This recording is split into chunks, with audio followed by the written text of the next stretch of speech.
So in our HTML, we have a container and then we have this 10 items. So what we will do here is we will implement our grid on this container that will make all these items child of that grid. So let's do this first. We say container and we will implement here is display grid. This will make all these items child.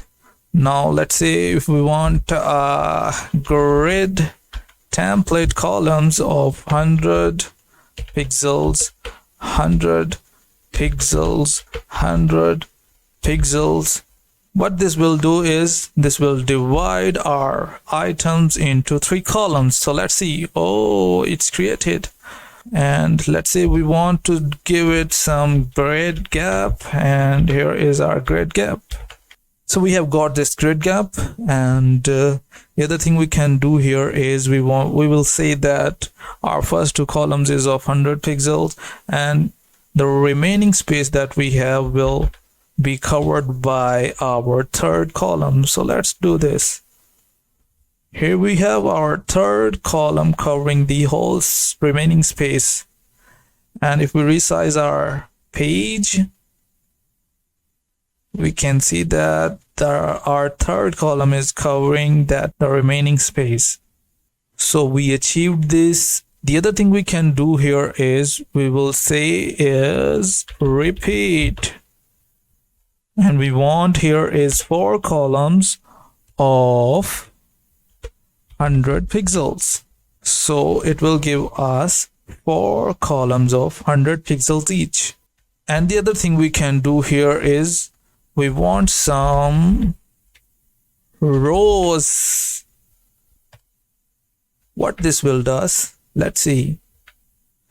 It says that 4 rows of 100 pixels, and we are getting these 4 rows of 100 pixels, and the other ones are implicit. So here I want to share some information about explicit and implicit grids. So there are 2 types of grid. One is explicit, the other one is implicit. The explicit one is that are manually defined. Here we are defining that 4 rows of 100 pixels. It's the explicit one, and the implicit one that aren't manually defined.